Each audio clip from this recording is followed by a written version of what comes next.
Bem, acho que agora sim, né? Estamos aí com a sala já com 53 pessoas, esperando aí mais outras entrarem. Afinal de contas, foi uma das nossas aulas, né, com o maior número de inscritos. Claro, o tema é muito relevante, né? O nosso palestrante também tem um know-how enorme nessa área.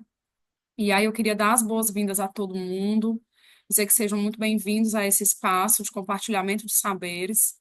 Vou me apresentar para os que não me conhecem. Eu sou Sara Mendes D'Angelo, eu sou enfermeira, sou epidemiologista, mestre em saúde pública. Atuo já na PrEP, como vocês viram ali no vídeo, né, desde 2019. Recentemente estou como presidente da associação, né, desde o ano passado, meu primeiro ano de gestão agora fazendo em abril, exatamente no nosso aniversário de 11 anos. Né, a PrEP está fazendo aí 11 anos agora em abril. Vocês podem ter visto nas redes sociais as nossas campanhas, né? Tem saído muita coisa legal. Nosso Rios de hoje foi sensacional. O Matheus está de parabéns. Nossa comunicação arrasou. Ficou muito bacana, trazendo um pouco da nossa missão, trazendo um pouco das experiências que a gente proporciona para os nossos membros, para os nossos sócios, para os nossos entusiastas, né? Comissões internacionais, comissões nacionais.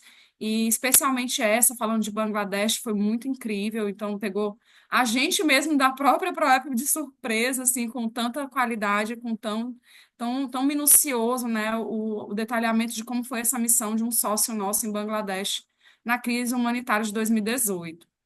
Então, a gente, além, né, de estar fazendo essas missões humanitárias, a gente também desenvolve diversos projetos em muitas frentes no campo da saúde pública, principalmente voltados para a área da epidemiologia e da vigilância em saúde.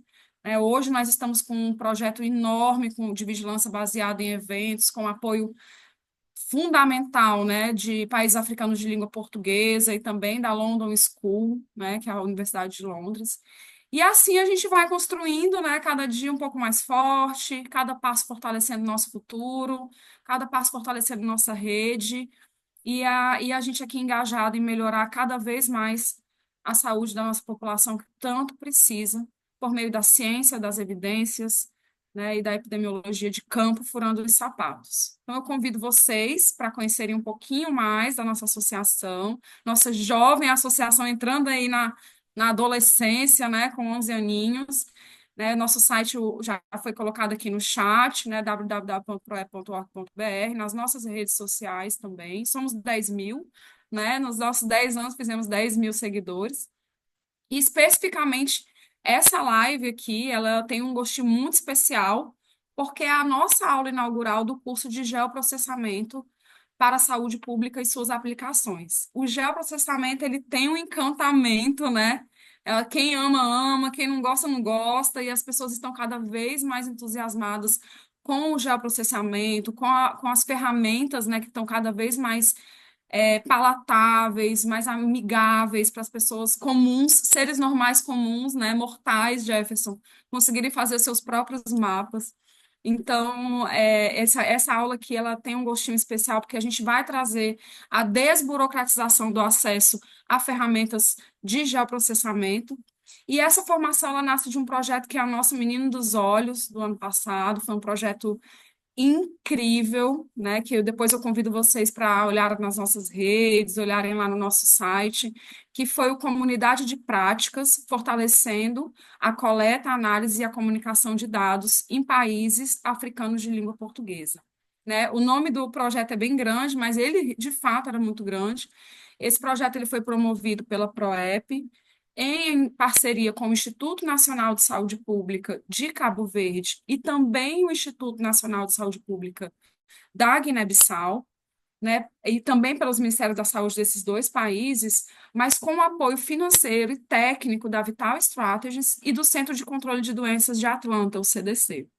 Então, nessa pegada desse fortalecimento dos boletins de saúde pública desses dois países, a gente desenhou esse curso e essa aula aqui, né, que a gente vai ter hoje é um recorte de uma parte desse projeto que a gente está trazendo aqui para os nossos ouvintes.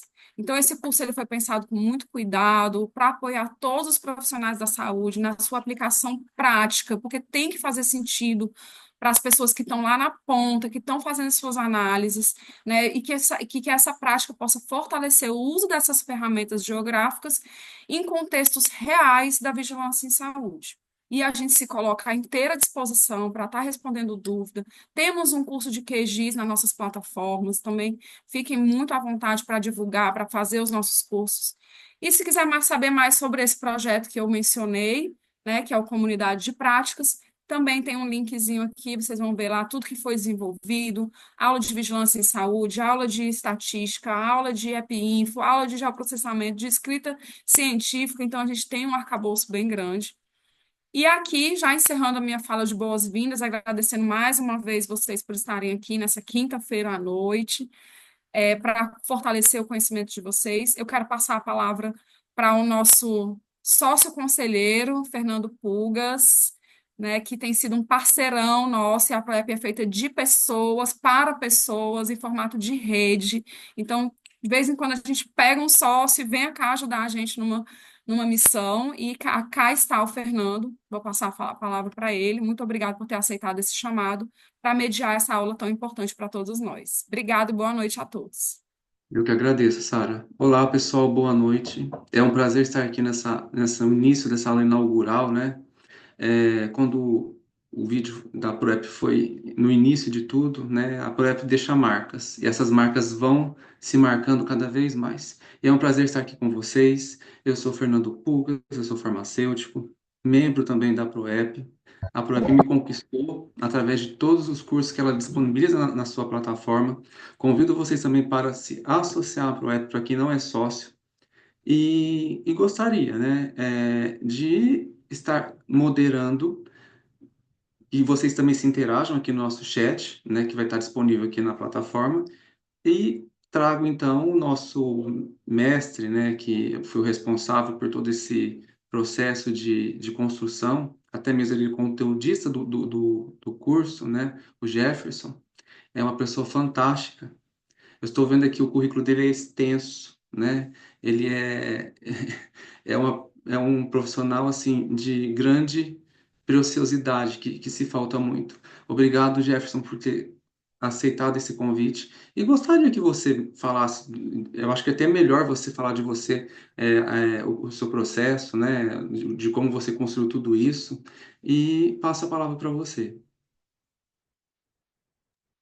Olá, obrigado, Fernando. Primeiramente, boa noite a todas e a todos, né? É um prazer estar aqui novamente. Agradeço o convite, né, da ProEP e agradeço o nome da Sara, que está como presidente, né?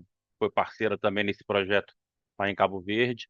É, Fico muito feliz de estar podendo aqui estar mais uma oportunidade de troca e estar contribuindo com a ProEP. Também sou associado, acho de extrema importância essa articulação em rede, né, dos profissionais em prol da saúde pública, né, do nosso Sistema Único de Saúde,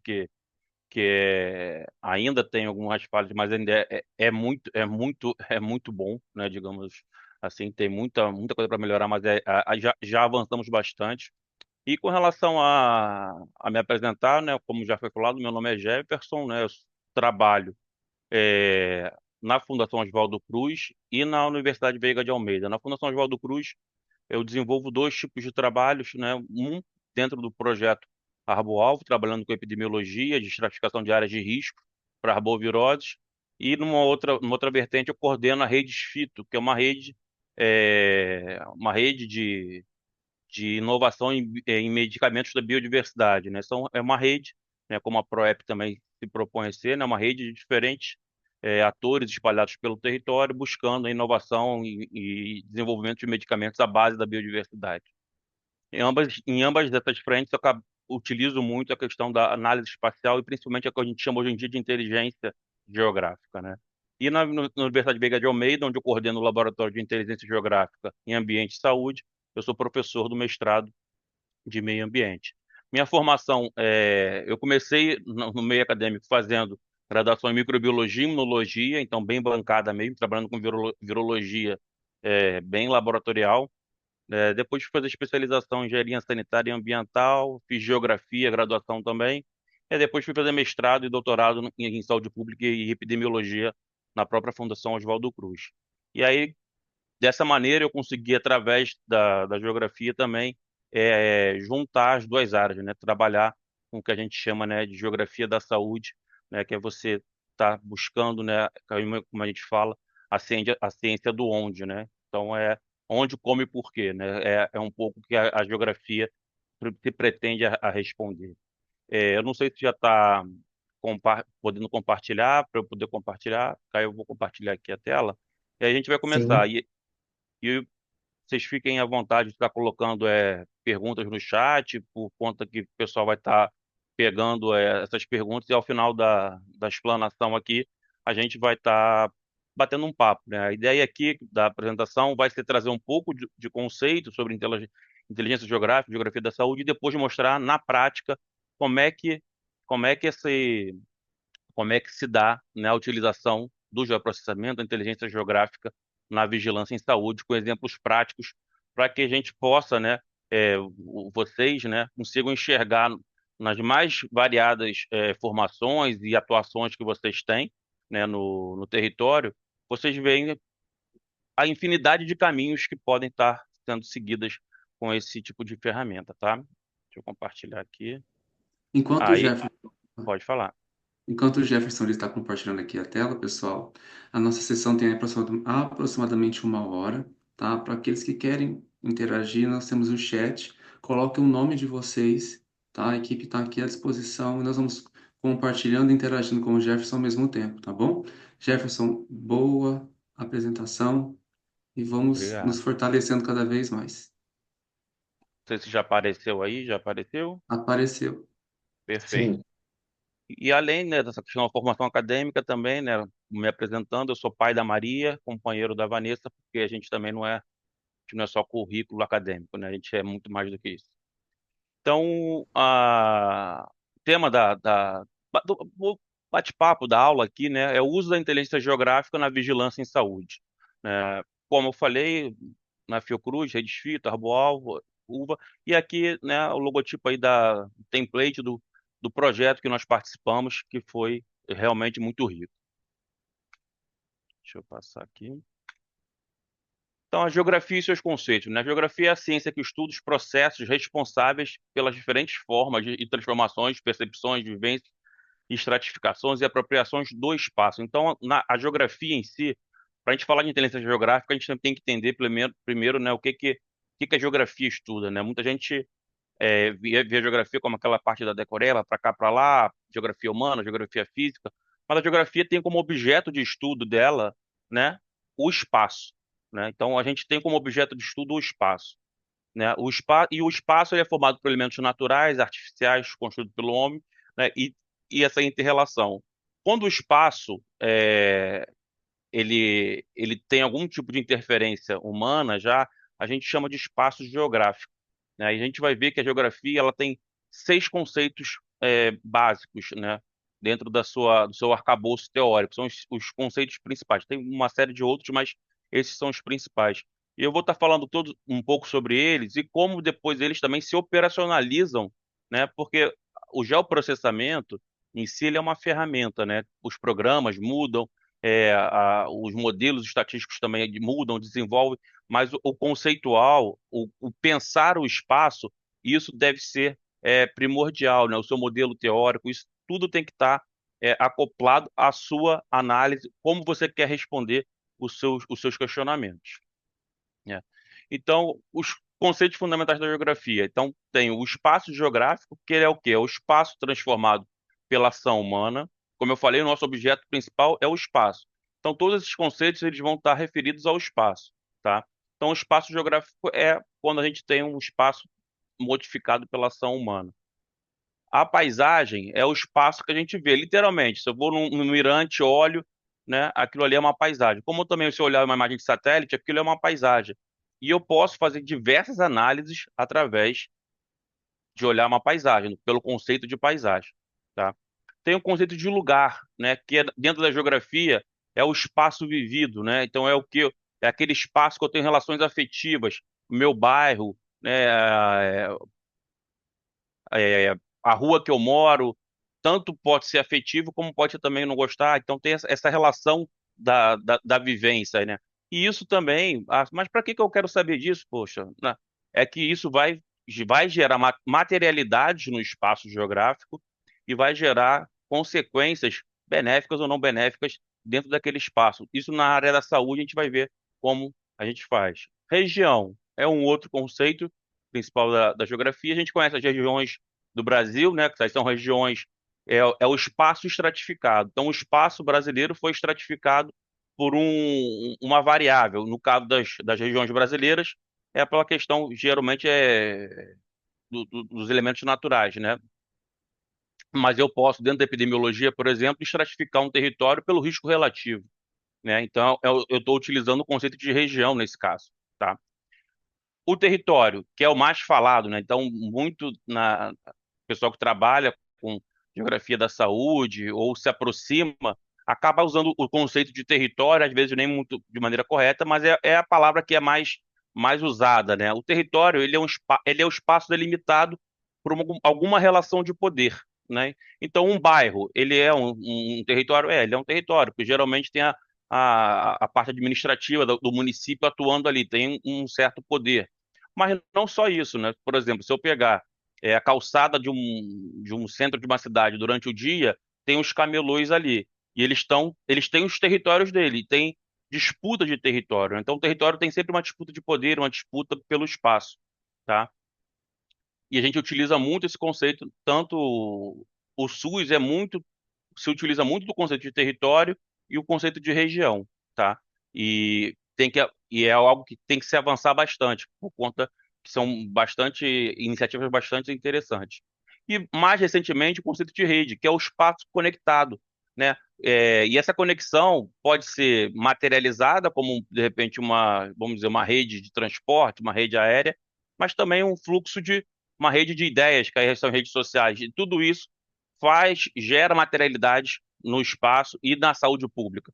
Por exemplo, a utilização das redes sociais para, por exemplo, pelo grupo contra as vacinas, gera um impacto na saúde pública. Então, se eu posso estar estudando onde esses clusters dentro da rede, que aí já é uma um conceito de região dentro de uma rede, onde é que está isso acontecendo, para você poder atuar de maneira mais eficaz no conceito de estação em saúde. Então, esses são os conceitos básicos da geografia e todos eles se aplicam, né, aos estudos da saúde. E a gente vai mostrar um pouco como é que isso acontece, tá? Então, aqui o espaço geográfico, eu já falei um pouco sobre ele, então não vou me deter tanto nele, né? Vou pegar só as definições. Né? O espaço geográfico é a união dos elementos físicos e culturais da paisagem, ou seja, é o espaço modificado. Né? Milton Santos já adentra um pouco mais na parte mais humana, né? Então, o espaço geográfico é a natureza socializada, né? Pois muitos fenômenos apresentados como se fossem naturais são de fato sociais. Isso de fato é uma verdade, né? Se você hoje em dia movimentos de massa, que são deslizamentos, desastres, inundações, que nem aconteceu no Rio Grande do Sul, tem, tem um vetor natural, mas tem um vetor amplificador humano muito grande. Então, né, o espaço geográfico hoje em dia, o espaço, digamos, natural, hoje ele praticamente, teoricamente, ele já não existe, porque todo espaço ele acaba já tendo uma influência humana, tá? Aqui a paisagem, né, como eu falei, é tudo aquilo que a gente consegue ver. Então, só de observar essas fotos aqui, eu posso fazer uma série de análises voltadas para a saúde pública. Por exemplo, aqui eu vejo que tem fragmentos de mata, né? Então posso trabalhar com a questão de arbovirose, primatas, né? A febre amarela. Aqui eu consigo ver a diferença, a dicotomia, né? A discrepância entre a desigualdade social entre essas duas comunidades que dividem o mesmo espaço. Então a gente pode trabalhar com a questão do acesso, a questão da densidade populacional. Será que aqui circula tanto ar quanto circula aqui? Para a questão da tuberculose. Então, só analisando a paisagem, eu já consigo, né, ter uma série de, pelo menos, questionamentos. Mas também posso avançar, como a gente chama de. Aqui a gente pode analisar a paisagem em diferentes escalas, né? Então, é de perto, de longe, né? Se eu faço uma análise da paisagem da minha rua, né, eu estou ali vendo uma micro paisagem. Se eu olho uma imagem de satélite, uma macro paisagem, tá? Só para dar uns exemplos, né? Aqui também eu posso fazer uma análise de paisagem ao longo do tempo. Então, a Avenida Rio Branco, aqui no centro do Rio de Janeiro, no século XX, no século XXI. Só de olhar essa paisagem, eu posso estar discutindo adensamento populacional, sombreamento, uma série de determinantes sociais da saúde que vão atuar nesse espaço, tá? Então, isso aí é mais um exemplo. E aqui, que é hoje em dia o que a gente acaba utilizando na parte mais tecnológica, né? Quando a gente observa uma imagem de satélite de cima, nada mais é do que a gente está vendo uma paisagem, né? E analisando no vetor vertical. Aqui um exemplo de como é que a gente pode se utilizar a imagem, né? A análise de paisagem, definindo, por exemplo, a área ocupada e a área residencial de determinados locais, né? Então a gente pega aqui é uma área do Rio de Janeiro conhecida aqui é o Maracanã, aqui é a Quinta da Boa Vista, onde era a residência do Império. São áreas que não tem gente morando, até que tem área verde, então eu consigo aqui, ó, delimitar a área ocupada, onde está ocupado, mas eu posso também ser mais preciso e definir a área residencial. Mas para que esse detalhamento? É muito importante. Se eu trabalho com espaço geográfico, vou usar esses modelos estatísticos. Modelos estatísticos vão utilizar o quê? A vizinhança, a distância entre as coisas. Então, é muito importante eu tentar ao máximo retratar o território, o espaço geográfico da maneira mais fiel possível, sabendo que sempre é uma aproximação. Mas se eu conseguir chegar mais perto, melhor. Um exemplo, se a gente pegar o Amazonas, o estado do Amazonas, se eu dividir, perguntar qual a densidade populacional do Amazonas, vai dar baixíssima, né? Porque eu vou ter que dividir por toda aquela área. Mas se eu fizer, de fato, a densidade populacional, que a gente chama de útil, né? Dividir a população pela área ocupada daquele estado, será que no Amazonas se vive tão espaçado assim? Não, não se vive espaçado. Se vive adensado é, tanto quanto em mais e outras cidades do Brasil. Então, a gente utilizar, por exemplo, um indicador que é muito utilizado, densidade populacional, se eu não utilizo o território, o espaço geográfico da maneira mais correta possível, eu vou estar falando, de fato, até certas mentiras, digamos assim, né? Tá? Aqui uma outra utilidade é você mapear, por exemplo, pontos estratégicos na parte de arbovirose. Então, eu consigo utilizando aqui a paisagem, eu consigo ver, né, por exemplo, cemitérios, ferro velhos, estaleiros abandonados, coisas que eu não conseguiria ver no nível horizontal, o agente de saúde não conseguiria estar andando. Então, tudo isso aqui é operacionalização do conceito de paisagem, tá? Aqui um outro exemplo que eu estava falando, aqui ó, é uma imagem de drone. Então, a gente percebe que o drone trouxe hoje uma vantagem de você estar podendo trabalhar com imagens com mais precisão e mais definição. Então, aqui um mapeamento de um corpo hídrico dentro de uma área florestada. Aqui era um estudo, no caso, aqui era de malária. Tá? Então, a gente consegue estar utilizando também o conceito de paisagem nesse caso. Eu vou adiantar. Aí eu posso também quantificar, né, por exemplo, métricas da paisagem. Então, aqui são fragmentos florestais, áreas urbanas, eu consigo quantos metros está a área urbana de fragmentos florestais para a questão de zoonose. Então, tudo isso são possibilidades, tá? O espaço, agora, o outro conceito que eu falei, do espaço. Né? Então, o espaço, ele é o lugar, quer dizer, é o espaço vivido, né? Aquele que tem conexão afetiva, tá? Um exemplo, assim, aqui é a favela da Mangueira, no Rio de Janeiro, né? Foi se construindo ao longo do tempo, né, o processo de histórico de uso e ocupação e sociológico daquela comunidade, se criou uma topofilia, que a gente chama, né, que é um elo afetivo àquele lugar, àquele espaço, através da criação de uma escola de samba, de uma série de outros entes, né, naquela comunidade.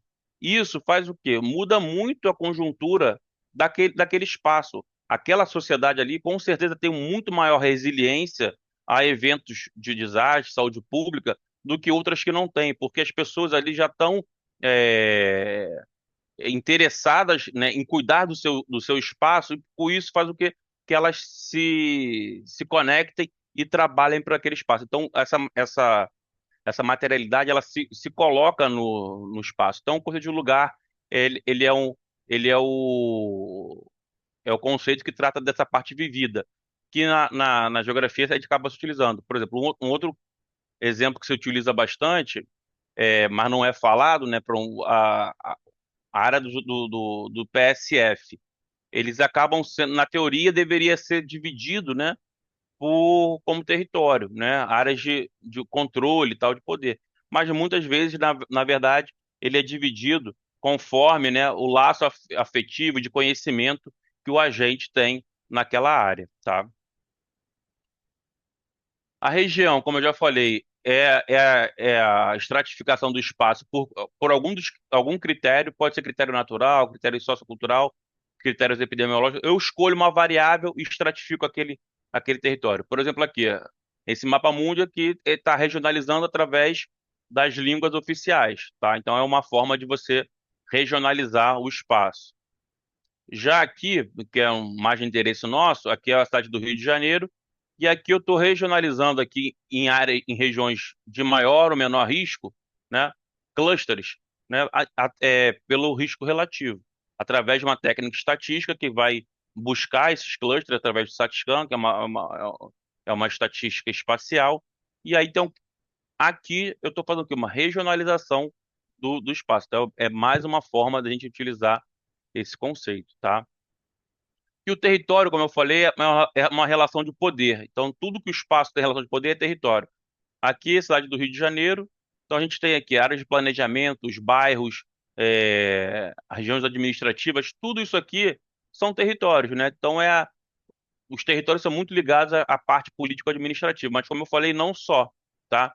Tem a territorial do PSF, então aqui foi um trabalho que a gente desenvolveu em Alcobaça, um município lá no extremo sul da Bahia, que estava com o território as áreas do PSF sem cobertura 100% do território e totalmente defasado. Então a gente pegou esse trabalho para fazer, pegamos os agentes, mapeamos as áreas iniciais que eles tinham, equalizamos, né, a cobertura. Tinha agente que cobria 100 pessoas, outros agentes que cobriam quase 1.500 pessoas. Então, através também da inteligência geográfica, você consegue estar trabalhando essas questões de reordenamento territorial da saúde da família. E aqui é como aquilo que falou, não só o político administrativo. Então, tem territorialidade, por exemplo, aqui é uma faixa numa comunidade que diz que é proibido roubar lá. Então, assim, a, o tráfico ou outro grupo de poder daquela região está dizendo ali que ali não pode roubar. Então, ali a, a, a, o serviço de saúde vai ter tanta facilidade de entrar e sair desses locais, geralmente até tem uma benevolência, mas isso mostrando como é que a territorialidade também tem impacto, né, no território, nas ações de saúde, né, no espaço, no território, tá? Isso aqui só é uma parte mais conceitual, pessoal, tá? E a rede, tá? Que é o quê? É o espaço conectado. Então, dentro da geografia, a gente trabalha com fixos e fluxos. Fixos são o quê? Pô, um hospital é um fixo, o Maracanã é um fixo, sua casa é um fixo. Você pode ser um fluxo, pode ser um fixo, né? A pessoa, né? E tem o fluxo de informações de pessoas. Então, fluxos vão ser representados pelas arestas, né? E os nós são os fixos, tá? Então, as redes, né? Eles são nada mais do que isso, tá? Só que elas são dinâmicas, elas não são estáticas, né? Como está aqui no papel, tá? Um exemplo bastante claro aqui. Isso aqui é a cidade do Rio de Janeiro, como vocês viram antes, mas isso aqui é o quê? Cada pontinho desse aqui é o centroide, ou seja, o centro do bairro da área ocupada de cada bairro aqui na cidade do Rio de Janeiro, tá? Aqui a gente a gente chama de matriz de vizinhança. Cada bairro vai se ligar com seu vizinho mais próximo, mantendo uma matriz de vizinhança. Mas o território ele é assim, de fato? Ou eu tenho barreiras geográficas no meio do território que vão impedir essa vizinhança? Geralmente a gente coloca nos modelos estatísticos essa matriz de vizinhança, ignorando a realidade geográfica. Aqui a gente vê claramente, aqui tem o maciço da Pedra Branca e aqui tem o maciço da Tijuca, né, onde tem o Corcovado, o Pão de Açúcar. Então esses bairros que estão aqui, eles não são vizinhos desse na realidade. Tem um grande morro aqui, uma grande floresta, né? Então, se eu utilizar isso aqui, e a maioria utiliza, e não, assim, é que às vezes dá um pouco mais de trabalho, mas é muito mais é, próximo da realidade utilizar isso aqui. Então, é a importância de retratar, né, o espaço geográfico da melhor maneira possível, tá? Agora, quando não se é possível, tem que ser rápido, tem que trabalhar, faz dessa maneira aqui rápida mesmo, mas depois coloca como limitação, tá? Mas aqui eu estou querendo levantar qual é a importância de a gente estar retratando, né, o território da maneira mais fiel possível, porque vai se desdobrar em outras análises mais refinadas. Aqui entrando um pouco sobre a inteligência artificial mesmo, né? Então, assim, a inteligência artificial, ela visa o quê? Artificial não, inteligência geográfica. Ela transforma os dados espaciais em conhecimento estratégico. Essa é, digamos, uma definição bem simples, mas bem direta, né? Ela vai além do uso dos mapas. Não é só fazer mapa. É você, de fato, utilizar a informação espacial junto com o seu arcabouço teórico, metodológico, para você fazer conhecimento e definir ações estratégicas, né?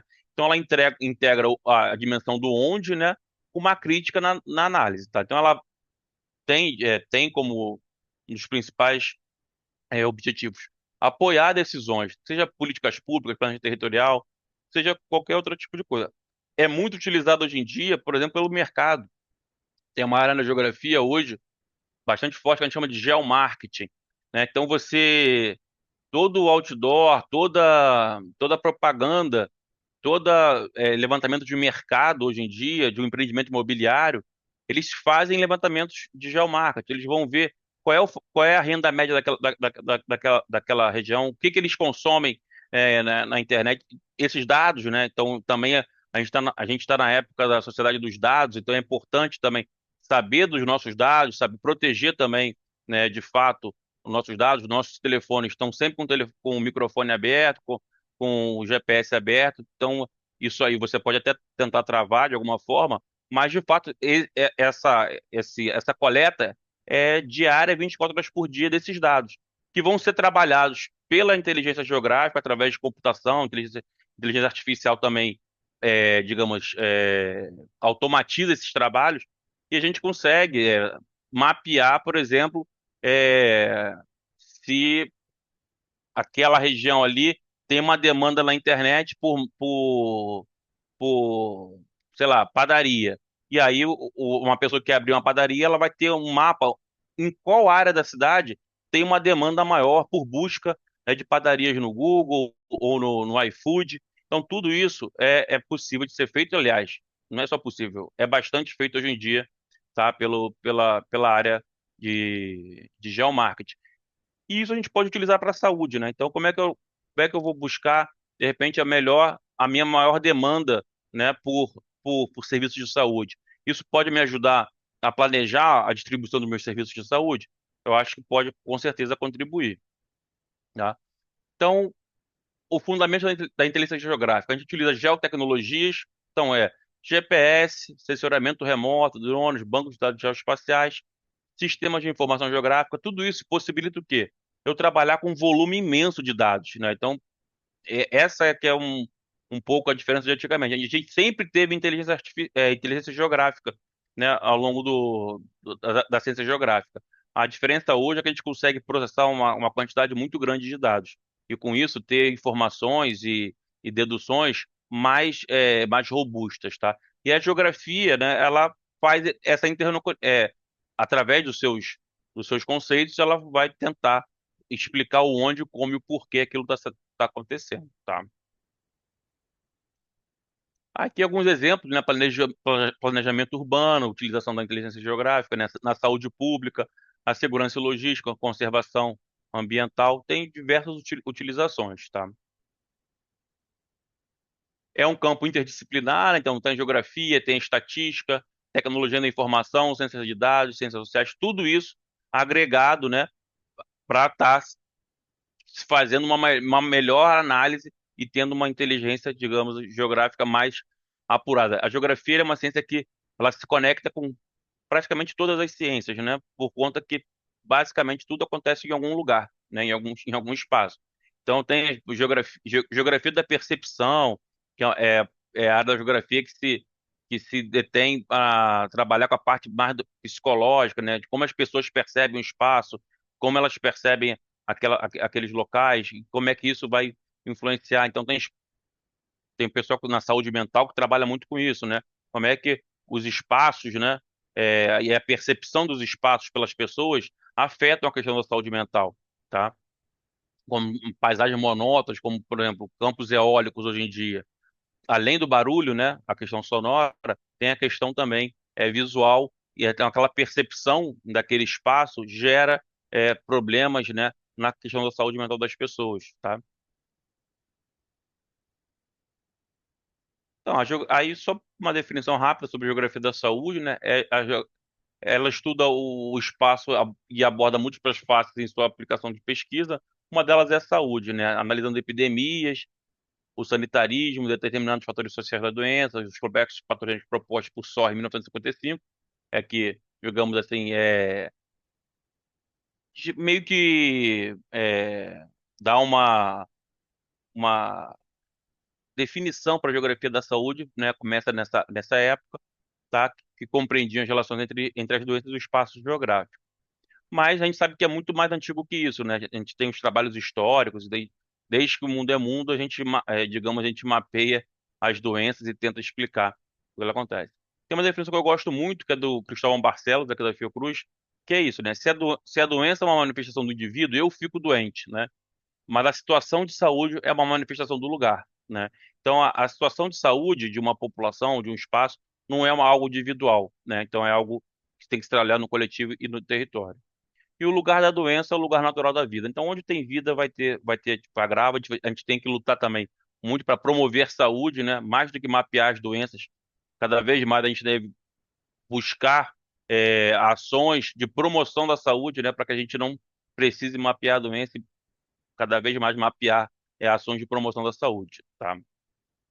Aqui, como eu falei, alguns trabalhos históricos, daqui todo mundo conhece, John Snow, em Londres, né? Mas para quem porventura não conheça, é, esses pontos vermelhos são as bombas de abastecimento de água em um bairro de Londres, e esses pontinhos pretos são as mortes. John Snow ele não conhecia a bactéria, não conheciam ainda, e ele foi só mapeando, né, os casos de óbito. E aí, visualmente, uma análise de inteligência geográfica, ele visualmente conseguiu identificar que havia o quê?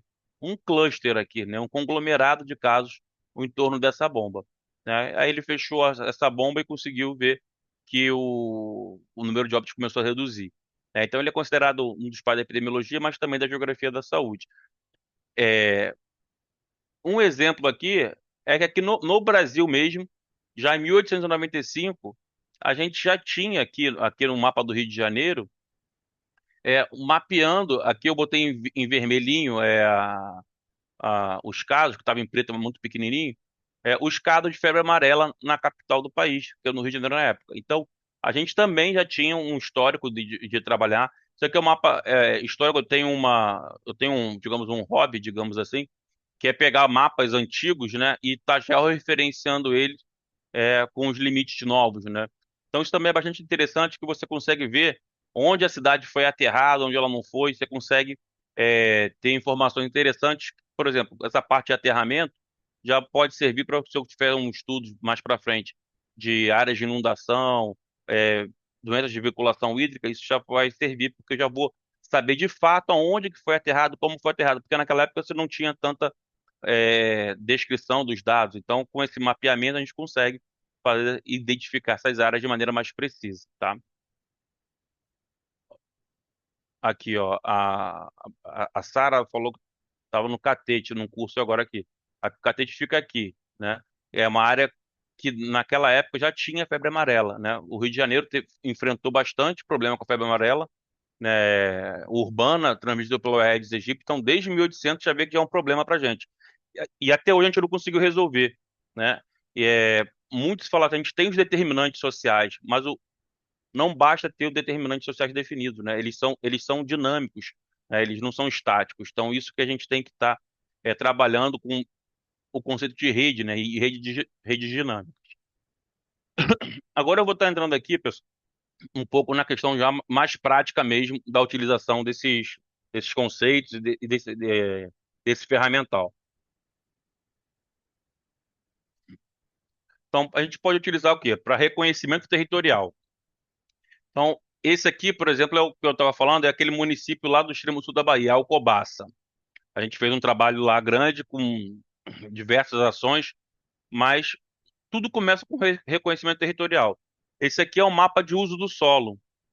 Eu não sei se dá para ver para vocês, mas esse verdinho bem clarinho e achurado, ele é eucalipto, né? É uma área ali perto do Espírito Santo, então tem muito eucalipto. O território desse município é 70% ocupado por eucalipto. Isso, só de mapear essa realidade, isso já traz para mim uma série de preocupações, né, para a questão de saúde pública, né? Você vê a primeira perda da biodiversidade, a utilização de agrotóxico, insegurança alimentar, já que, né, as poucas terras é, agricultáveis estão ocupadas por eucalipto. Então, só desse reconhecimento territorial já consigo tirar uma série de ilações, né, de hipóteses que eu posso estar desenvolvendo. Eu posso, desde esse nível, fazer esse reconhecimento territorial, o uso do solo, né, de como o espaço ele é ocupado, que é digamos, o uso do solo é isso que é. Mas eu posso também fazer o mapeamento, o reconhecimento territorial a nível de localidade, entendeu? Mapear cada domicílio daquela localidade, tá? Porque isso vai me dar um refinamento para algum tipo de agravo. E para além de você mapear cada domicílio, você pode trabalhar esse mapeamento em terceira dimensão para você ver circulação de ar, melhor circulação de pessoas. Então você consegue também, através da inteligência geográfica, fazer esse tipo de análise, tá? Aqui só o exemplo que eu já tinha falado já, né, da área ocupada, por exemplo, esse bairro aqui no Rio. Se eu dividisse aqui a população pela essa área total aqui, a densidade daria muito mais baixa. Quando eu já divido aqui só pela área ocupada, a densidade fica bastante elevada, tá? Então é esse tipo de detalhe, realmente dá um pouco mais de trabalho, dá, mas o ganho é muito grande quando você vai fazer depois uma análise geoestatística em cima desse tipo de dado, tá? Tudo isso aqui é dentro do reconhecimento territorial. Aqui um exemplo maior, mais aproximado daquilo que eu falei, da área residencial. Então, a gente tirando o estádio de São Januário, aqui no da Boa Vista, o Maracanã, dentro da área, tirando o Porto também. Então, para que que eu quero trabalhar com isso aqui? Se eu quero trabalhar com uma análise de kernel, por exemplo, que é uma análise de densidade, é um mapa de calor, né? Um mapa de densidade, que são casos por área. Se eu utilizar essa área toda aqui, eu vou dar uma densidade menor. Se eu utilizar essa aqui, porque os casos de dengue vão estar onde as pessoas moram, não vão estar nessas áreas que não são ocupadas, tá? Então eu vou estar tendo uma, um requinte de qualidade muito maior no meu dado. Tá? Aqui é um exemplo aqui também trabalhando com essa parte de área ocupada. Esse bairro aqui, ó, é Jacarepaguá. Quando a gente manda fazer o centroide pelo centro geométrico, né, o centro do bairro pelo centro geométrico, ele me joga o centro do bairro aqui, no meio da floresta da Tijuca. Aliás, da Tijuca não, do Pedra Branca. O que a gente fez? A gente adequou o centroide de todos os bairros do Rio pelo centro populacional. A gente pega os dados do censo do Rio de Janeiro e a gente vê o centro de densidade populacional de cada bairro e aí a gente transfere, faz uma adequação desse centroide para esses centros populacionais, quando eles não caem juntos, né? Por exemplo, Jacarepaguá deu 10 quilômetros de diferença. Isso dentro de um modelo estatístico, um GAN, por exemplo, isso aqui vai fazer uma grande diferença, porque é essa distância que ele vai estar utilizando, além de outras variáveis, outras variáveis explicativas, ele vai estar utilizando dentro do modelo para estar buscando correlações e associações, tá? Aqui também aquela questão aqui mais visual, também, aqui o maciço da Pedra Branca e o maciço da Tijuca, se eu utilizar a vizinhança normal, eu estou cometendo um erro, né? E aqui é a maneira mais fidedigna, digamos, de se trabalhar. Tudo isso aí faz parte do quê? Da utilização do reconhecimento territorial. E o geoprocessamento, que foi falado no início aqui da explanação, que tem o curso no site da ProEP, ele é uma grande ferramenta para possibilitar de eu estar fazendo esse reconhecimento territorial e as minhas análises. por conta da capacidade e velocidade de processamento desses dados. Tá? Outro exemplo que a gente utiliza bastante é o seguinte: unidades territoriais administrativas oficiais, bairros. Tem bairros que são ve- é, que tem tem muita diferença entre eles. Por exemplo, tem um bairro que tem área urbana, periurbana e rural dentro de um mesmo bairro, né? Isso para você buscar associações fica complicado. Por exemplo, dengue, que está muito associada à área urbana. Se tem um bairro que tem três fisiologias da paisagem no mesmo bairro, ele vai o quê? Me atrapalhar de eu conseguir fazer modelos que busquem associações. E também para adequar também questões populacionais, a gente pode fazer o quê? Que a gente chama? É definir os meus próprios recortes territoriais de análise. Mas aí a gente sempre fala, na hora que eu for fazer esses recortes territoriais, por exemplo, esse exemplo aqui, unidade de vigilância local, que utilizem os setores censitários como base de agregação inicial para você fazer esses recortes, para que você possa ter dados e possa conversar com os demais recortes territoriais que existem no país, tá? Aqui um outro tipo de estudo que eu não mostrei aqui, mas através do uso da imagem de satélite.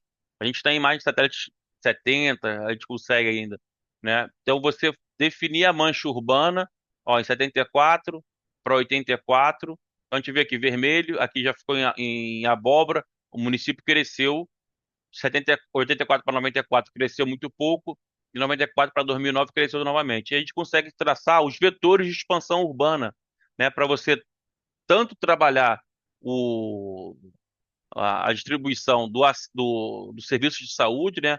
Você distribuir o seu material de RH e os insumos, mas também uma série de agravos que têm associação com a questão da urbanização, como propriamente a dengue, né? A gente percebe que a dengue ela está muito associada à questão da urbanização, por onde está o avanço do avanço urbano no país ou dentro de uma cidade é onde a dengue vai se concentrar. Hoje no Brasil, a gente pega o arco de centro-oeste, oeste de São Paulo e um pouco o norte de Paraná, é a área que mais concentra, né, casos de dengue, justamente por conta desse avanço da urbanização.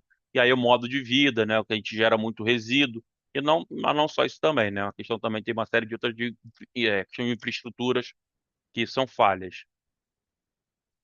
A gente também pode utilizar a inteligência geográfica para mapear as condições de vida e saúde, então através de dados do censo, né, a gente fazer indicadores compostos, né, de índice de qualidade de IDH é um exemplo, né, a gente pode também índice de qualidade urbana, tem diversos indicadores, então a gente pode estar utilizando esse tipo de situação. A gente pode utilizar a inteligência geográfica para fazer um monitoramento epidemiológico. Então, é você, ao longo do tempo, o que que seria um monitoramento epidemiológico? Nesse caso aqui, aqui em Itaboraí, que é um município no estado do Rio de Janeiro, nessa área aqui foi construído com o PERJ, que é o Polo Petroquímico do estado do Rio de Janeiro. Então, a ideia desse projeto aqui era avaliar se ao longo do tempo, né, antes da implantação, durante a obra e depois da implantação, se houve diferença no padrão epidemiológico desse território, se a obra ia impactar. Então, o monitoramento epidemiológico ele funciona muito nesse sentido para ver os impactos ou de uma intervenção de obra, mas também, por exemplo, se eu aplico faço uma intervenção na área da saúde, em algum programa de saúde. É importante fazer um monitoramento e avaliação, né, para ver se aquilo está surtindo efeito de fato, tá? Então, o monitoramento epidemiológico, a inteligência geográfica, a espacialização é bastante efetiva nesse tipo de uso. Aqui uns exemplos de modelagem socioambiental. Então, o que que seria essa modelagem socioambiental? É a utilização tanto de dados ambientais como sociais para a gente modelar e buscar respostas dentro desses estudos. Aqui a gente fez o trabalho seria que inicialmente a gente utilizou os dados de altitude, declividade, geomorfologia, é, permeabilidade do solo, hidrografia e uso do solo para eu fazer um modelo de áreas de inundação. Então eu modelei através de modelagem geográfica e a gente conseguiu definir essas áreas como sendo as áreas mais propícias para inundação nesses municípios. Para validar esse modelo, a gente buscou, dentro da Defesa Civil, os registros de ocorrência de inundação. E aí a gente geocodificou, já referenciou esses dados, e a gente já viu que mais de 95% das ocorrências caíam dentro das áreas que a gente tinha modelado como áreas possíveis de inundação. Então, o modelo foi realmente assim, estava validado, digamos assim, tá? Estava fidedigno. E ao final, o que que a gente queria com esse modelo de inundação, na verdade? Além de ajudar a entregar isso para a Defesa Civil, para eles terem essas áreas de maior vulnerabilidade, a gente também trabalhou o seguinte: a gente juntou no mesmo plano de informação, isso aqui também saiu em artigo, eu esqueci de colocar aqui qual é o artigo, a gente mapeou dentro desse município as áreas críticas sociais da cidade. E não obstante, a gente viu que as áreas críticas elas caíam nas franjas das áreas de inundação, dos corpos hídricos e os corpos aqui hídricos já bastante poluídos.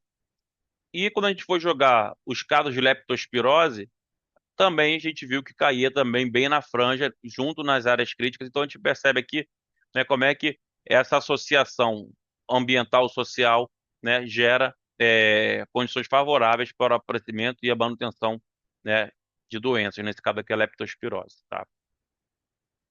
Aqui está o artigo, ó, análise espacial dos determinantes socioambientais para a leptospirose no município de Itaboraí, através de uma abordagem ecossistêmica, tá? Aí está o DOI, depois vocês podem estar entrando, tá?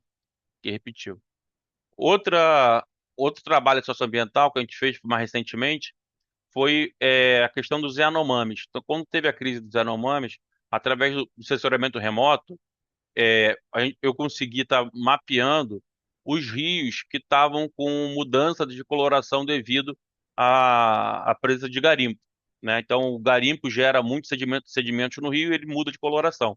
Então, o primeiro passo foi mapear, através do sensoramento remoto, os rios que sofreram os principais impactos.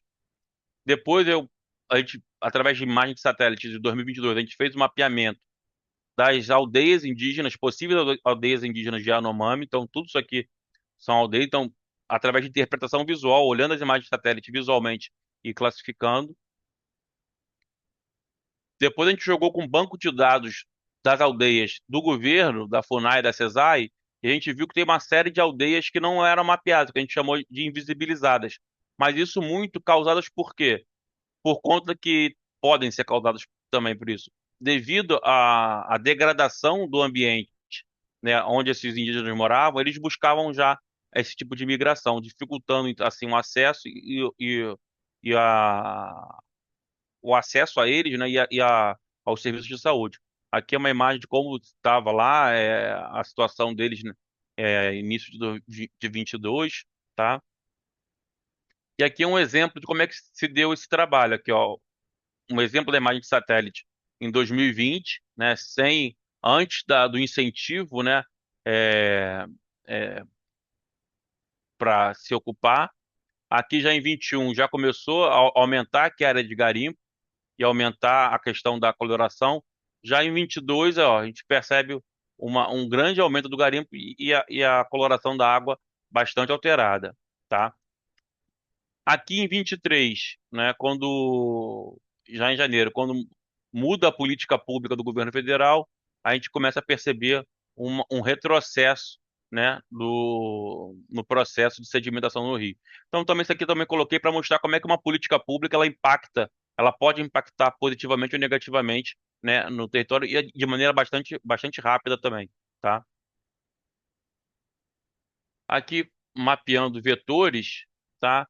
Então aqui dentro daquele contexto do monitoramento epidemiológico, aqui mapeando rickettsia, aqui dengue, passar um pouco mais rápido.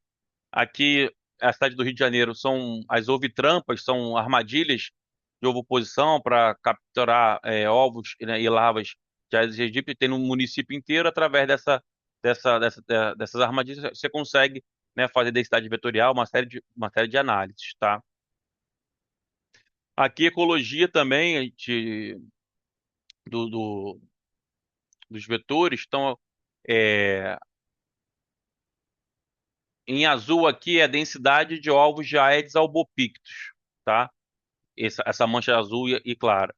Essa outra mancha aqui, amarela, é de Aedes aegypti. E esses aqui são os casos de dengue, em 2011 e 2012, é um estudo antigo. Só visualmente a gente percebe que os casos estão mais vinculados a onde tem a Aedes aegypti, né? Então a gente olha aqui também uma modelagem 3D, a gente percebe que os casos de dengue nesse município estão mais vinculadas, como é na maioria dos casos, ao mosquito Aedes aegypti, não ao albopictus, que está mais ligado à área mais vegetada. Mas ele também transmite, tá? Aqui é só para mostrar a visualização em 3D também, que às vezes facilita para estar utilizando. Então, isso é possível também dentro da inteligência geográfica. Aqui mais um exemplo, como a gente já falou, tá? Aqui análise de receptividade, né, que foi através de um estudo aqui no Rio de Janeiro, você através a gente chama de análise multicritério, né, você estabelecer áreas mais receptivas ao aparecimento de dengue, no Rio de Janeiro. Nesse caso aqui foi dengue, tá? Então a gente pega uma série de indicadores, né, baseados no modelo teórico que a gente desenvolveu para aquele agravo. Então, cada agravo a gente tem que desenvolver o nosso modelo teórico, tudo que está envolvido e tem influência no processo de saúde e doença daquele agravo. E aí, com esses indicadores é, colocados, no caso que a gente fez 17, mas seriam muitos para estar fazendo esse algebrismo de mapa, a gente fez o quê? Uma análise de componentes principais para separar isso em dimensões e reduzir o número de indicadores. Então, a gente chegou em 4 componentes, né? Então, componente da ilha de calor, né? São as áreas mais quentes. Área de expansão, componente 2, área de expansão urbana recente. Componente 3, área de vizinhança, então são as áreas com maior número de vizinhos. E componente 4, área favelizada. A gente faz um algebrismo de mapas, que a gente chama, multicritério, em resumo. A gente conjuga esses 4 mapas aqui e gera o mapa resultante, dando o mapa de receptividade. Então, as áreas mais receptivas e menos receptivas à dengue na cidade do Rio de Janeiro, tá? Aqui, ó, um exemplo do que seria a mapa. E a gente dá peso para cada plano de informação, se quiser, nota para cada classe, tá? Isso aqui daria uma aula só sobre esse método, mas é bastante interessante. E aí, no final, aqui tem o mapa de receptividade. E aí, para a gente validar um pouco esse mapa, a gente pegou aqui e jogou em cima a densidade de incidência. Então, a maior parte da incidência estava caindo nas áreas de maior receptividade, assim como a densidade de ovos também. Aqui é só com lira, tal, mas é a mesma coisa. Isso aqui também tem um artigo também, tá? Aí tá aqui a referência que a gente publicou. Aqui, análise de conglomerados, como eu falei, né? Que é a questão de região, clusters, né? Eu não vou aqui entrar na parte muito teórica, vou usar a imagem que é melhor. Na estatística, tudo a princípio, a gente leva-se a premissa que tudo se distribui aleatoriamente, né? Mas quase nunca acontece. O que a gente vai buscar com a análise de cluster ou análise de conglomerado é isso aqui, a formação de aglomerados, né, espaciais, tá?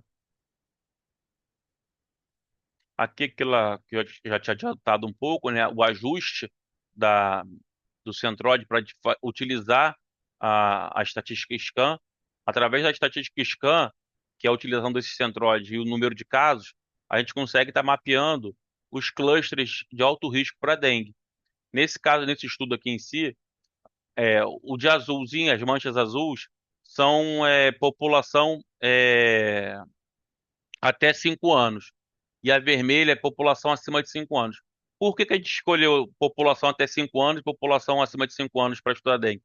Porque tem 2 fatores de confundimento na dengue que a gente buscou estar mitigando, né? Uma é a mobilidade. Então, uma criança de 5 anos, ela tende a sair menos do bairro dela, né? Então, se ela pegar dengue, provavelmente ela pegou no bairro onde ela está, onde ela mora. E também a imunidade, né? Uma criança de 5 anos provavelmente não teve dengue anteriormente. Então a ideia é utilizar essa população para tentar ser mais fidedigno às características do território influenciando a dengue. E a gente foi fazendo as áreas de risco dessas duas populações de até 5 anos e depois de 5 anos ao longo do tempo. E elas quase nunca batiam, né? Elas só foram convergir em 2011, 2012 e 2013, que é quando a gente foi analisar os sorotipos, foi quando teve é, a reintrodução do sorotipo dengue 4.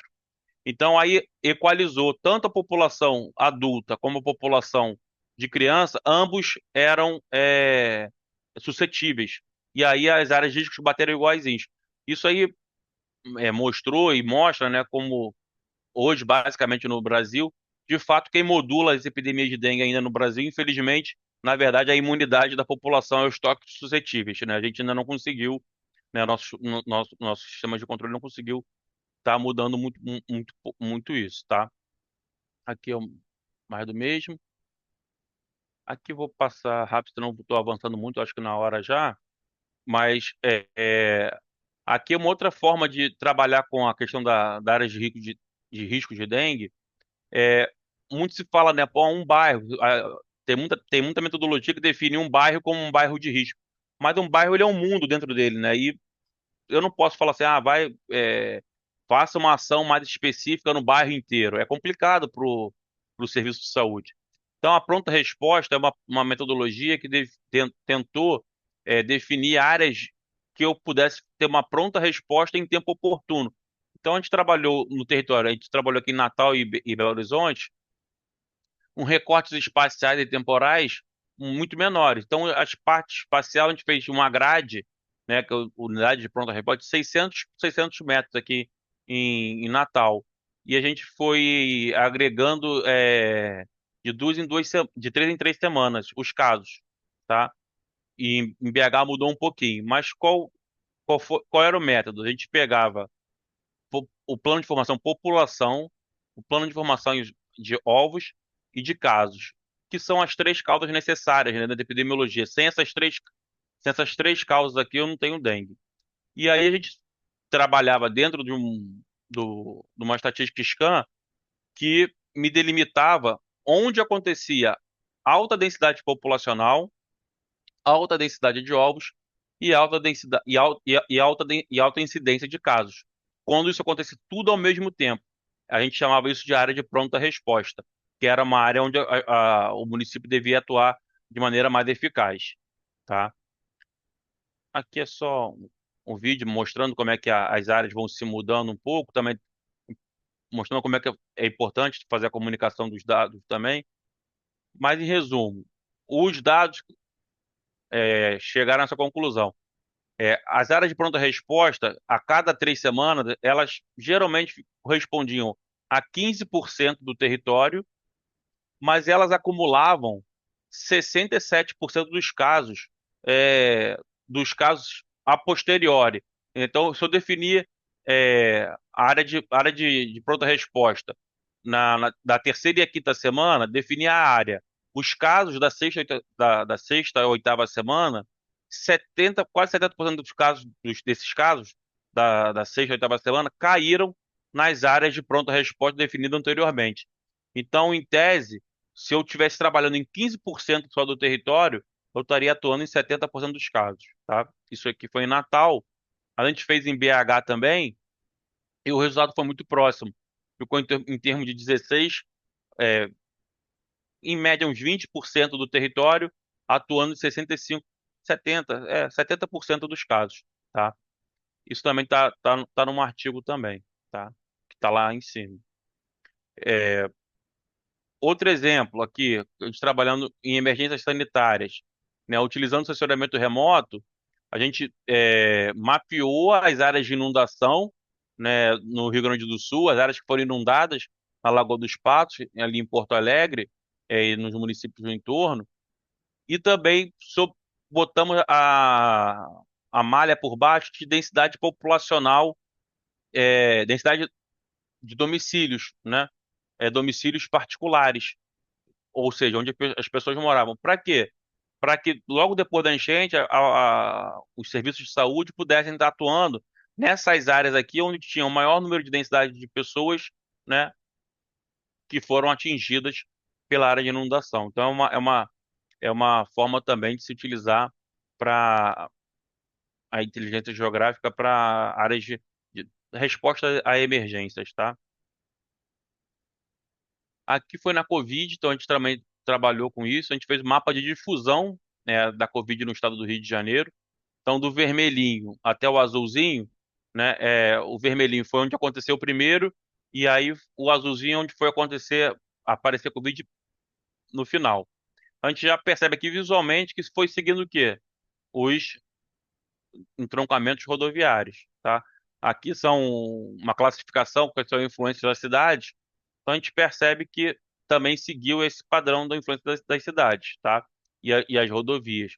E para que é importante trabalhar, estudar esse caminho da epidemia no estado do Rio ou em outro local que a gente também acabou fazendo em outros locais? É que se acontecer, né, uma outra epidemia de um vírus respiratório, a gente já sabe o caminho e já pode estar fazendo medidas mais eficazes e mais apropriadas para estar contendo a difusão de maneira acelerada do agravo, tá? Aqui aqui são os casos, né? Começam a pipocar, ó, Barri, Volta Redonda, então a gente percebe que ele vai pipocando, né? Inicialmente por conta das pessoas que mais tinham ido à Europa, depois começa uma difusão, né, lateral pelas vias rodoviárias mesmo, tá? Aqui é um estudo de vulnerabilidade parecido com aquele de receptividade que a gente fez para dengue, aqui foi para Covid. Mas aqui seria a vulnerabilidade a formas graves de Covid. Então, a gente queria fazer uma análise intramunicipal para além dos bairros, áreas que fossem com maior vulnerabilidade para casos de óbito, né? Para pessoas que tivessem mais risco de óbito. E isso a gente fez logo no começo da pandemia, então a gente tinha que ser algo rápido, que pudesse ser utilizado por serviço de maneira mais rápida. Então a gente utilizou o quê? É, densidade intradomiciliar, que é um indicador que a gente utilizava pela questão, né, do contato, densidade de idosos, pessoas idosas, e incidência de tuberculose, que misturava tanto uma fragilidade pulmonar como uma questão social, que geralmente a tuberculose está associada a pessoas de baixa renda. Então a gente conjugou esses três planos de informação e tivemos um mapa aqui de receptividade, de vulnerabilidade resultante, com essas áreas mais vermelhas como as mais vulneráveis à Covid grave. E aí, para a gente, digamos, referendar esse estudo, a gente jogou o mapa da letalidade da Covid versus vulnerabilidade. E a gente percebeu que a maior letalidade, que seria o número de casos versus óbitos, né, estavam concentradas nas áreas, de fato, de maior vulnerabilidade à Covid grave, tá? Aqui também, com a favelização também, a gente percebe que as áreas de maior letalidade também estão na parte de maior favelização. E aqui também o mapa de letalidade com a questão de raça-cor, né? Então aqui é o percentual de população que se declara branca na cidade do Rio de Janeiro, aqui é a Zona Sul, aqui é a favela da Rocinha, a gente percebe como é que é diferente, né? E a gente percebe que a maior letalidade está na área de população que não se declara branca, né? Que a gente fala, o vírus, ele não escolhe pessoas, mas ele se propaga numa cidade desigual, né? E totalmente sectária e com espaço sectarizado. Então isso se expressa também nas condições de vida e saúde de maneira bem, bem dramática, tá? E para já se encaminhando para o fim, e eu já peço desculpa pela rapidez, por conta que a minha ideia era dar um grande número de exemplos para que vocês tenham ideia das possibilidades, né? E já me coloco à disposição para estar conversando com qualquer um que tenha ideias e precise de conversar sobre possibilidades, mas aqui tem um pouco, né, das coisas que a gente pode estar fazendo na área da saúde pública. Tem muito mais até, mas isso aqui acho que é um pouco. E políticas epidemiológicas, como a gente falou, né, desse projeto, né, de comunidades práticas, eu trouxe aqui o de Guiné-Bissau, mas de Cabo Verde também saiu também e a gente participou. Eu trouxe o Guiné-Bissau porque eu fiquei mais responsável como um tutor mais direto deles ali nesse processo, lá no curso, no workshop. Então, mostrar como é que é, a inteligência geográfica é também utilizada para produzir boletins de saúde públicas, né? E aqui eu achei bastante interessante esse escrito, né? Que é muito mais que um relatório, né? Um instrumento de transparência e mobilização essencial para a tomada de decisões baseadas em evidências para fortalecimento do Sistema Nacional de Saúde de Guiné-Bissau. E é isso mesmo, o boletim de saúde pública e a inteligência geográfica também tem essa função, né? De auxiliar na tomada de decisão. E aqui a publicação foi pelo INASA, pelo Ministério da Saúde do, de Saúde Pública de Guiné-Bissau. E aqui aqui os mapas que estão no boletim, aqui o o mapa da descrição da área, né, do país, e aqui os mapas, e é legal que o pessoal do serviço lá confecciona seus próprios mapas, então é, é através desse tipo de trabalho que a gente consegue ver a potencialidade, né? Você mapear os centros urbanos do país, né? Como é que isso pode estar auxiliando. Aqui uma foto também da discussão, né? Que é muito importante, né? Estar trabalhando, né? Em colaborativo e aqui já um avanço, né? Mostrando aqui o mapa de fluxos, que a gente chama, né? Aqui de mortes maternas, né? Da onde é que a maioria das mortes maternas a gente vê o que vem do interior. Então, a questão da distância, do acesso, né, ao serviço de saúde, como é que muda, tá? Isso aqui não entrou no boletim, mas mostrando como é que, e é justamente isso que a gente estava discutindo nesse momento, como é que, através da informação visual, né, do mapa, que é o geoprocessamento, né, como eu falo, ele é uma grande ferramenta, né? E como ferramenta você uma grande ferramenta que você pode construir, mas você pode também demolir também. Então é importante ter essa parte conceitual na mente e como é que você, através da informação visual, você consegue mobilizar e discutir e facilitar a interação entre as pessoas, né? Você consegue ali, muitas vezes, equalizar diferenças, né? Através da informação visual, você consegue se comunicar de maneira mais rápida e mais dinâmica. Aqui é a foto da equipe de Guiné-Bissau, aqui já é a equipe toda de Guiné e de Cabo Verde, também os tutores também, todo mundo lá nesse projeto. E aí eu termino dizendo, né, uma frase de Paulo Freire, que não há saber mais ou saber menos, há saberes diferentes, e aí eu complemento, né, e a conjugação e a troca desses saberes diferentes que possibilitam criar novos saberes, né, para a gente estar continuando essa caminhada. Aqui estão meus e-mails, tem um QR Code com os e-mails também, e eu novamente agradeço a todos e a todas pela atenção, pela troca, e agradeço também à ProEP pela oportunidade, pelo convite. Muito obrigado. Jefferson, a ProEP agradece, né, essa explanação. A ProEP em 2024 completou 10 anos, uma década, né? E nesse ano, 2025, 11 anos. Então, 11 anos de ligação, interação com a saúde pública. Hoje você trouxe informações relevantes que marcam esse início, essa aula inaugural, né? E contextualiza, né? Pontos marcantes, arbovirose, territórios, é, população, as paisagens, o quanto isso é importante, independente da sua profissão ou onde você está trabalhando. Porém, você trouxe o mundo real brasileiro, né? Um mundo onde nós nos conectamos. Eu acredito que temos algumas questões, né? O pessoal colocou Sim, alguns questionamentos aqui no chat. Acho que o sim, Jefferson vai bastante. estar te passando, mas Sim. parabéns pela explanação e esse espaço geográfico onde nós estamos aqui digital é interativo. Parabéns mesmo. Muito obrigado aí pelas palavras. Estou à Hum, disposição. E é isso, né? O espaço das redes, né? Como o digital é objeto também da inteligência geográfica, né? Então, a gente trabalha hoje em dia o espaço geográfico. Um exemplo também que a gente coloca, né? que eu acabei esquecendo de falar, né, na questão dos Yanomamis, né? Por que que é importante mapear aquele território? Porque para eles tem o que a gente chama de território corpo, né? Aquele território, para eles, faz parte do corpo deles, né? Eles não vivem sem. Então, aquilo gera um impacto muito grande na saúde deles, como também na saúde feminina, né? O, tem pessoas na geografia que trabalham o corpo feminino como um território. E, e, e, é- e, a, e as mulheres são, digamos, é, é um caso que tem, digamos, não tem o poder sobre o seu próprio corpo, então é o primeiro, sofre uma desterritorialização, né, como já que ela não tem o poder sobre o próprio espaço, o próprio corpo.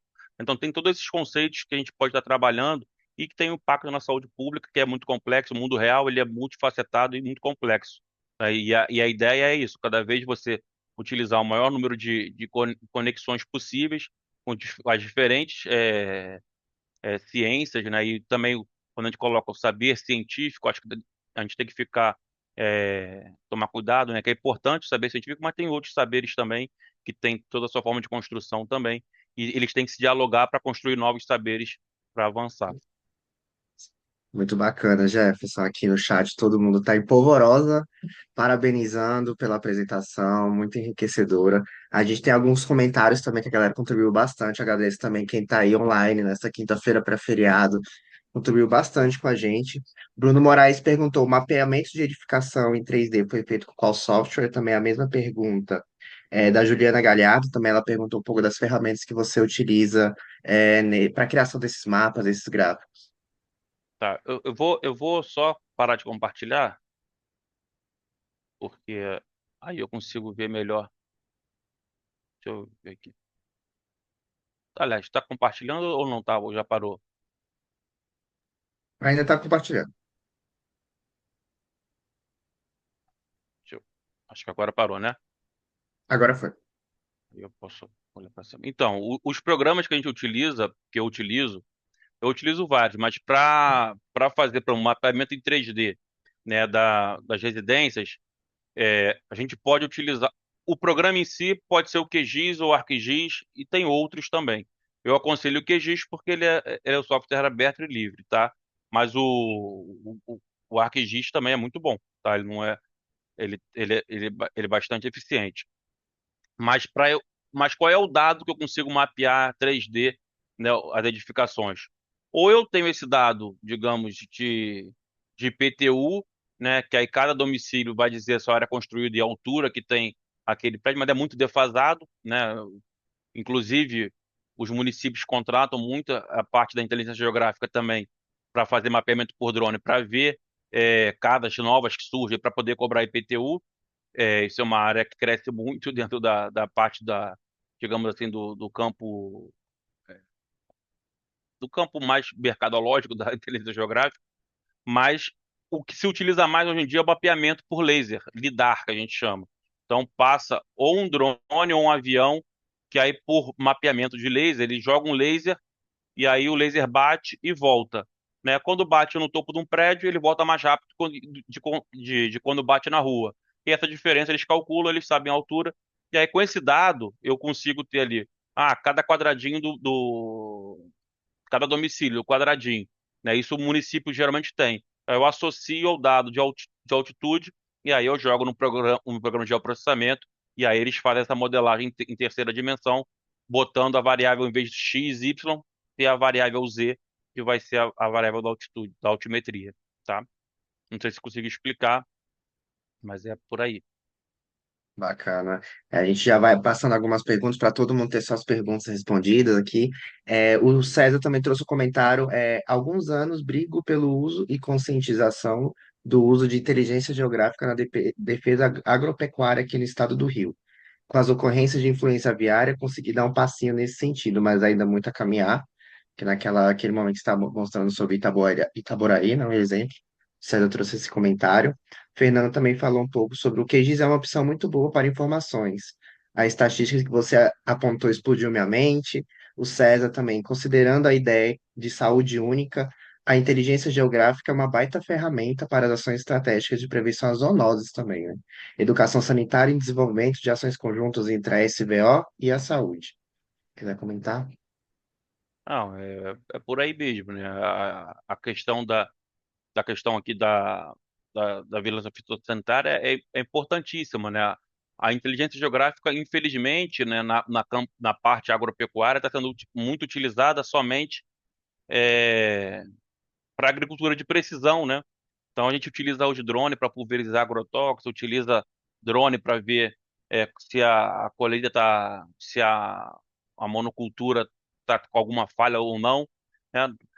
Que é importante eles utilizarem, embora eu não seja tão favorável à monocultura, mas também poderia ser utilizada, né, para a questão fitossanitária, utilizada para agricultura familiar, né? Então isso aí falta um pouco o incentivo dentro dos órgãos de governo, por exemplo, aqui no Rio até que tem mudado um pouco isso, de que foi criado, né, a questão da vigilância, da inteligência epidemiológica aqui, mas uma coisa que eu sinto muita falta, por exemplo, de não ter na, na, na, na atenção básica, na vigilância epidemiológica, nem sempre tem um profissional de geografia com a visão do território.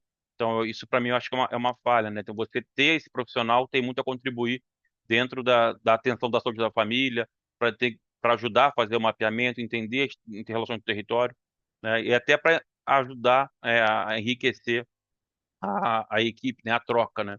E com relação ao software, o QGIS é muito bom mesmo. Ele tem todas as potencialidades e o fato dele ser aberto é muito interessante. Então você consegue rodar o R por dentro do QGIS, consegue fazer uma série de customizações. Então é um software bastante potente. Mas também eu falo, o ArcGIS também é interessante. Tem o Geoda também que é muito bom. O Geoda ele já é mais para as coisas mais específicas, né? Mas o QGIS, se eu tiver que aconselhar alguém para começar, começa com o QGIS, por ele é aberto, é bom que desenvolve junto, e aí que todo mundo cresce junto. Bacana. E até uma curiosidade importante também, tipo, geógrafos, pessoas também formadas em geografia também fazem parte da área da saúde também. Muitas vezes a gente fica ligado nessa questão, médicos, enfermeiros, epidemiologistas, mas também geógrafos também podem fazer parte, contribuir também com a vigilância em saúde. A Maria Pinilha também fez uma pergunta, né? Tem um artigo sobre o fluxo das mortes maternas, se ela quer saber se está disponível em algum lugar. A Nathalie também trouxe uma pergunta, eu sou suspeita para falar, mas as suas aulas me ajudaram a apresentar a distribuição global de begomovírus no meu trabalho de mestrado, que é sobre vírus fitopatogênicos. Obrigado, agradecendo aí a contribuição. O Bruno Moraes. Vou usar bastante das ferramentas de inteligência geográfica na territorialização de USF. Foi muito esclarecedor. Aqui sobre edificações, né, se foram feitas com IA ou manualmente também. Então, só elogios aqui no chat. Qual foi a última pergunta que eu não ouvi? Desculpa. Sobre o artigo e a Nathalie agradecendo pela contribuição no mestrado, né, com a questão da geografia. E se é sobre as edificações, foram feitas com IA ou manualmente? Não, então, com relação às edificações, é isso, como eu falei, você pega os dados de altimetria através do lidar, aí você joga no programa, aí o íconezinho que você vai escolher ali para botar casinha ou não, você pode colocar ou pode colocar em cima digamos, do cilindro, do cubo que vai representar cada domicílio, a imagem de satélite ela pode cair como um lençol em cima e fazer essa modelagem, tá? Mas poderia também fazer por IA também, não o dado em si, né? Mas, digamos assim, enfeitar a parte visual, né, das casinhas, poder fazer dessa maneira. Com relação a artigo de mortalidade materna, fluxo, esse não, é um estudo, está lá com o pessoal de Guiné-Bissau, aí o Salomão está desenvolvendo com o pessoal dele lá. Assim que sair, eu me comprometo a falar para o pessoal da Proep, mas provavelmente também vão saber também. Mas eu posso buscar dentro aqui aqui no Brasil, deve ter algum que trabalhe, não digo com um mapa de fluxo, né, que é um mapa mais complicadinho de fazer, então não é tão fácil de encontrar. Mas de mortalidade materna, com certeza no projeto Nascer Brasil, que é um projeto aqui da Fiocruz, com certeza você vai encontrar bastante dados sobre mortalidade materna.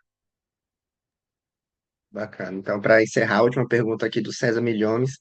Para as redes, você utiliza o GEF? É GEF? É GEF, é GEPHI. Ele perguntou se essa ferramenta e a Silva Moraes é excelente. Estou entrando neste mundo da inteligência geográfica. Seria legal poder ter um grupo de apoio para discutir, principalmente associando dados ambientais e zonas de fronteiras, que é meu interesse também. Sim, aí eu vou pedir para com relação ao grupo e tal, a gente tem dentro anualmente tem, acho que esse ano vai ser em Vitória, que é o encontro de geografia da saúde, que aí todo mundo a gente chama de Geossaúde. E tem um grupo no WhatsApp também. Então depois meus contatos estão aí, se tiver interesse, você me fala comigo que eu coloco lá no grupo e aí a gente pode estar trabalhando nesse sentido. É um grupo mais de discussão, não é um grupo muito mais prático, não é prático, né? Digamos assim, não é de tirar dúvida mas tem muita gente que tem lá, também pode tirar também, sem problema. Com relação, qual era a outra pergunta? Era, Era o César, ele perguntou para as do redes. Isso. esse pode ser utilizado para fazer os grafos, mas assim, acabo utilizando mesmo o próprio QGIS, que a gente chama de matriz de vizinhança. Ele tem a análise de proximidade, né? Então tem uma série de análises estatísticas que a gente faz por dentro do QGIS ou o próprio ArcGIS que vão trabalhar com esses grafos, que é a teoria de redes, tá? Então, mas também pode ser feito por esse também, é o GEF, né? Mas pode, sem problema. Mas eu prefiro trabalhar tudo dentro do QGIS, porque como ele consegue agregar diferentes plataformas, aí já trabalho tudo dentro do mesmo formato e acaba facilitando. Jefferson, Oi. eu acredito que as perguntas se encerraram, mas assim, de todo o contexto que você trouxe, quando você fala de redes, né? Eu vejo que nós precisamos fomentar as políticas públicas de ter um profissional geógrafo, até mesmo pelo fato do território, né, ter um olhar diferenciado, né, até mesmo quando eu falo de território, região de saúde, né, quem está fazendo esse processo. Então, nós precisamos, hoje eu entendo a necessidade de um técnico, né, como você e os demais, para poder fazer essa interação, porque o processo ele é muito fragmentado. Então, tendo um profissional com a sua expertise, assim, vamos então fomentar nas políticas públicas, na equipe mínima, né, ou na IMUT, um profissional, né, geógrafo, para poder trazer essa dimensão e todo esse contexto, porque realmente eu sou farmacêutico, eu não teria condições de traçar um território como você traçaria, entendeu? E parabéns, né, parabéns pela explanação, parabéns pelo trabalho que você realiza. É um orgulho tê-lo aqui conosco. E para quem não está na Proep, eu convido também que vocês entrem, né? Se associem aqui conosco. Como eu disse, a Proep já o ano passado completou uma década, hoje mais um ano de saúde pública. E é isso, né? E agradeço a sua colaboração, sua participação e tenho muito orgulho do trabalho que você faz e vem fazendo, né? E vamos lutar, fomentar. Eu acredito que quanto mais fomentar as políticas públicas, nós conseguimos incluir profissionais para poder somar a equipe, né? E não fragmentar. E eu nunca havia pensado nesse processo do território. Realmente, eu preciso de um profissional geógrafo para poder fazer o território e traçar as vulnerabilidades, a situação que nós nos encontramos. Parabéns. Não sei se alguém mais da ProEP quer se manifestar. É isso. E essa aula inaugural, né? Ela marca, né? Marca um fato assim incrível, né? Desse processo que nós enfrentamos aqui no Brasil hoje, que é as arboviroses. E ter esse público aqui, né, conosco é maravilhoso. Nos inspira cada vez mais a se conectar e conhecer esse mundo de saúde pública, né? De epidemiologia e esse mundo digital que está aqui na nossa frente.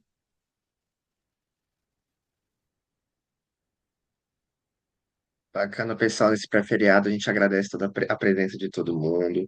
Se vocês quiserem saber um pouco mais da ProEP, acesse proep.org.br, sigam a gente nas redes sociais, no Instagram, Rede ProEP. A gente está aqui para fortalecer a saúde pública e a saúde pública fortalecida tem que passar pela mão de profissionais também capacitados. Se você não pode doar, também você pode ser voluntariado, inscreva-se no voluntariado da ProEP, também você pode contribuir também de outras formas. Ou também, se você não pode, você pode doar. Também a gente é uma organização sem fins lucrativos, então a gente não depende financeiramente, então a gente depende de projetos como foi o Comunidade de Práticas também, que foi um projeto maravilhoso em dois países do continente africano, Guiné-Bissau e Cabo Verde. Mas como a gente é uma organização sem fins lucrativos, a gente precisa da ajuda de vocês. Então, qualquer contribuição é válida, qualquer contribuição é importante para a saúde pública, e é igual nesse tema da campanha desse ano, né? Cada passo fortalece o futuro. Então, fique à vontade e acesse nosso site proeb.org.br. E é isso, a gente agradece a oportunidade. E se inscreva no curso, também um curso gratuito, no nosso portal também está aberto. Esse e outros cursos estão disponíveis gratuitamente para todo mundo que quer adquirir mais conhecimento de saúde pública, viu? Muito obrigado.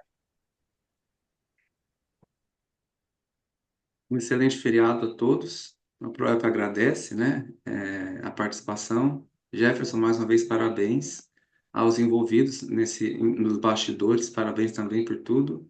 E quem está aqui, aproveitem o feriado e vamos embora. Muito obrigado aí, pessoal. Boa noite a todos e a todas. Boa noite, bom feriado, bom descanso. Vocês também. Obrigado.